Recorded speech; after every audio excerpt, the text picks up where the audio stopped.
Allez, allez, plus vite.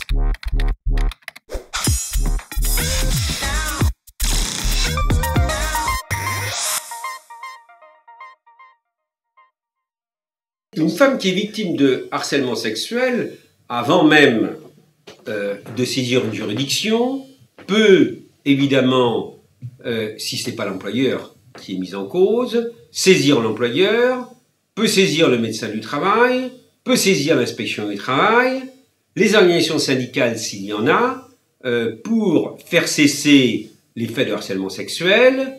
Et je rappelle que le harcèlement sexuel est toujours considéré comme étant une faute grave. Si donc les démarches amiables échouent vis-à-vis donc dans l'entreprise, de façon interne dans l'entreprise, les femmes peuvent s'adresser à des associations comme l'Association européenne contre les violences des femmes au travail, le collectif féministe contre le viol, et peuvent être orientées vers des avocats. En général, il est préférable que ce soit des avocats spécialisés qui puissent donc pouvoir gérer cette affaire, car on ne traite pas une affaire de harcèlement sexuel comme on traite n'importe quelle autre affaire.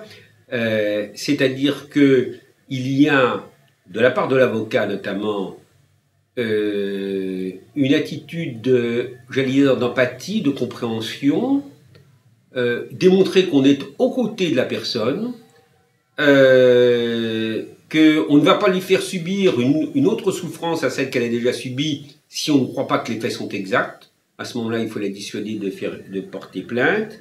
Et on va essayer de travailler avec elle, donc, sur les différentes possibilités qu'il existe au niveau judiciaire, compte tenu des faits, donc de harcèlement sexuel et des éléments dans le dossier. On peut aller devant le Conseil des prud'hommes, on peut prendre, si l'employeur n'a pas agi, on peut prendre acte de la rupture de contrat de travail, mais à ce moment-là, c'est quand même gênant parce qu'on n'a pas d'indemnités qui sont versées par Pôle emploi, puisque ce n'est pas une privation involontaire d'emploi.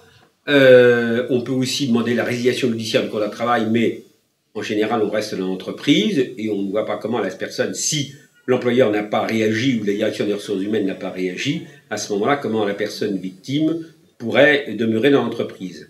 On peut aussi aller voir le médecin du travail, bon, et obtenir une attitude physique. Ça, c'est tout à fait possible au regard de la dégradation de l'état de santé. Car, la plupart du temps, ces affaires de harcèlement sexuel, à peu près 95% des cas, se soldent par une démission ou un départ de l'entreprise et avec une dégradation de l'état de santé.